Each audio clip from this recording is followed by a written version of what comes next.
back to my channel. So today I am doing a book haul. I have 5 books here. I went to the dollar store, so Dollar Tree specifically. I'm excited for all of these, although I'm trying not to get my hopes up too high because I've read a lot of disappointments lately, all except for one, and so I'm hoping at least one of these will be one that I actually like or hopefully even love. So let's get into it. The first book is The Shores of Tripoli by James L. Haley. So this is a historical fiction about some sailors, and it's about this guy who he's trying to live up to his grandfather's name. I think he's the great nephew of a Revolutionary War hero. So he wants to set sail and try and travel around. It's kind of vague in the synopsis, so but they get attacked by pirates, and so they have to kind of try and figure that out and navigate it. So this one I actually almost didn't pick up because I'm not usually a big fan of historical fiction. I apologize greatly for the beeping in the background. I don't know what that is, but hopefully you can still hear me okay and that it's not too loud. So normally I don't like historical fiction. It has to be done well. This takes place in 1801. I think, yeah. So this takes place in 1801. So pretty long time ago. And normally I'm not really one for like pirate stuff, but I've been watching Pirates of the Caribbean lately, and so I'm starting to take a bit of a liking to it because I think those movies are good. I like them. So I figured, and kind of, what's the word I'm looking for? I don't know, but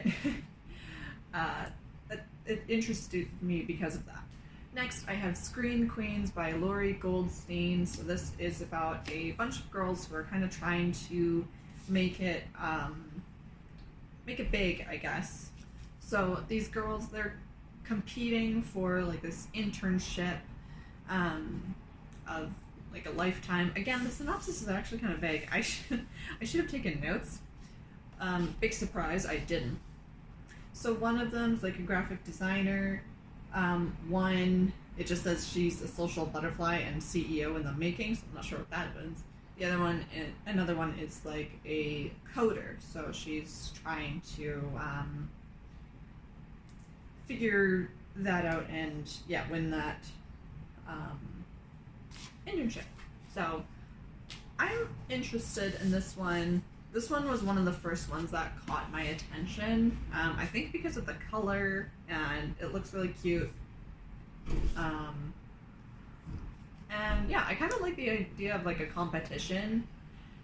I don't know why. It's probably gonna have a lot of petty drama. And as long as it's not completely insufferable, I think I'll enjoy this one. Next, I have Okay, Fine, Whatever by Courtney Hamistier? No, that's not right. I don't know. I'm sorry. I butchered it. It sounds German, in all honesty. I wonder.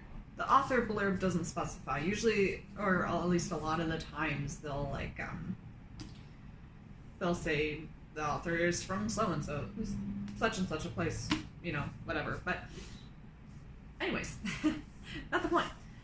This book is about this girl, and she has had like anxiety her whole life, and she said no to a lot of things because of it, and has kind of like missed out on a lot of opportunities. And then once she gets to her 40s, one year she just decides, no, I'm gonna do things that scare me and really break out of her comfort zone. And so that really intrigued me. Next, I have The Distant Dead by Heather Young. This is a book about a middle schooler who finds his math teacher dead. And it's pretty clear that it's a murder. And it goes from a few different perspectives. And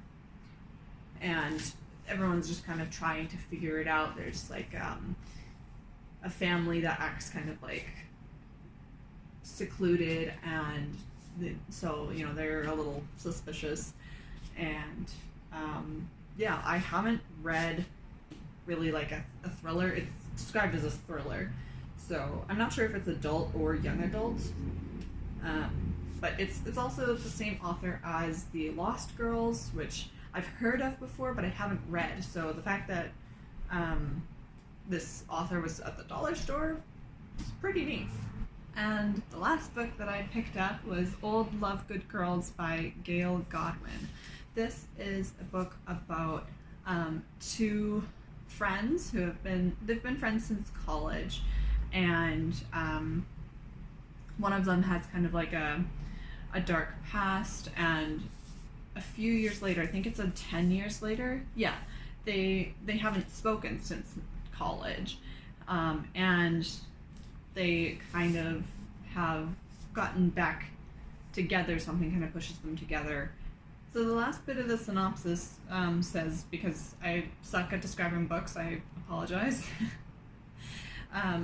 It says that it's about friends who have formed a bond that takes them through decades of a fast-changing world, finding and losing and finding again the one relationship that defines them. So I found it cool that this one was about like writers and like friendship and stuff like that. So and I'm always interested in dark backstories, because that's what intrigues me the most. Oh, and I completely forgot. I'm sorry. I have to go back to this one for a minute, because this one is going to be my next read. And with all of these, I kind of took a look at both random pages and I read the first page, and they all hooked me at least a little. But this one really did it. My husband chose for me because I couldn't choose what my next read would be, this one or this one, and he picks this one, so this one's going to be my next one. But I wanted to read this first page because it's beautifully written. I really love it. I mean, maybe not everyone's going to share the same opinion as me. Also, no, that's not it. I'm trying to find, okay. It literally has a map of the ship. That's from one view. And then it has this view. I don't know how well you can see these, but, and then, and then it has the map of the world and like the journey that they take, I think. No, it's just for the world. Okay. But still, I love it. I love when books include maps. I'm not sure if there's any more in the back. Is there a sequel? I just flipped to the back of the book and it looks like there's a sequel. Maybe. It might be a completely different one, but anywho, I'm just taking a look here. Yeah, no. That's it for the maps. Unfortunately. Okay. So, first page. Sit tight. I think it's worth it. I apologize if I mess up some words. I've never really been good at reading things aloud, but it's a good one. So I apologize if I say or stumble over my words. But anyway, before he went to sea, Blyven Putnam had wondered why men personify ships, name them, ascribe temperaments to them, refer to them in the feminine. It took only one day at sea in a stiff blow to understand it. When the sails of the Enterprise bellied out and the masts bent before the wind, when the ship buried herself in a trough and vaulted to surmount a swell, she took on the life of the most spirited filly. A ship at sea. You ask things of her, sometimes difficult things, tricky things, and she responds, although not always in the affirmative. She becomes your home and your safety, your only safety, in the middle of an ocean. And she not only crosses that ocean, but does so with a grace and touch that is nothing if not feminine. To seamen, this relationship with their vessel becomes embedded in their nature. Those who do not go to sea cannot understand it. They accept it readily enough, and they mimic the sailor's reference to a ship as she, but they do not comprehend it really. That is the seaman's bond alone. I love that. that's what made me decide to pick this one up, even though I wasn't sure about it at first. So, yeah. I'm trying, like I said, I'm trying not to get my hopes up too high for any of these because I've been disappointed.